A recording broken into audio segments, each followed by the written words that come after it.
जादू समोसे की गुफा। यह एक मजेदार और रोमांचक कहानी लगती है। क्या आप इस कहानी को सुनना चाहते हैं? यहाँ एक छोटी सी कहानी है। एक समय की बात है, एक छोटे से गांव में एक लड़का रहता था। वह बहुत ही जिज्ञासु और साहसी था। एक दिन उसने सुना कि एक जादू समोसे की गुफा है जो किसी को भी जादू की शक्ति दे सकती है। लड़का ने उस गुफा को ढूंढने के लिए एक लंबी यात्रा की। अंत में उसने एक पहाड़ी पर उस गुफा को पाया।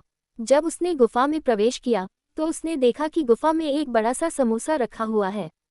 समोसे ने लड़के को कहा, मैं तुम्हें जादू की शक्ति दे सकता हूँ, लेकिन तुम्हें पहले मेरी 3 शर्तें पूरी करनी होंगी।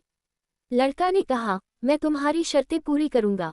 समोसे ने कहा, मेरी पहली शर्त यह है कि तुम्हें एक पहाड़ी पर चढ़ना होगा और वहां से एक फूल लाना होगा। लड़का ने पहाड़ी पर चढ़कर फूल लाया। समोसे ने कहा, मेरी दूसरी शर्त यह है कि तुम्हें एक नदी में जाना होगा और वहां से एक मछली पकड़नी होगी। लड़का ने नदी में जाकर मछली पकड़ी। समोसे ने कहा, मेरी तीसरी शर्त यह है कि तुम्हें एक जंगल में जाना होगा और वहां से एक शेर की खाल लानी होगी। लड़का ने जंगल में जाकर शेर की खाल लाए। समोसे ने कहा, तुमने मेरी तीनों शर्तें पूरी कर ली हैं। अब मैं तुम्हें जादू की शक्ति देता हूँ। समोसे ने लड़के को जादू की शक्ति दी, जिससे वह उड़ सकता था और जादू कर सकता था। लड़का बहुत ही खुश हुआ और उसने अपनी नई शक्तियों का उपयोग करके अपने गांव को बचाया। इस कहानी से हमें ये सीखने को मिलता है कि जिज्ञासा और साहस हमें नए और रोमांचक अनुभवों की ओर ले जा सकते हैं।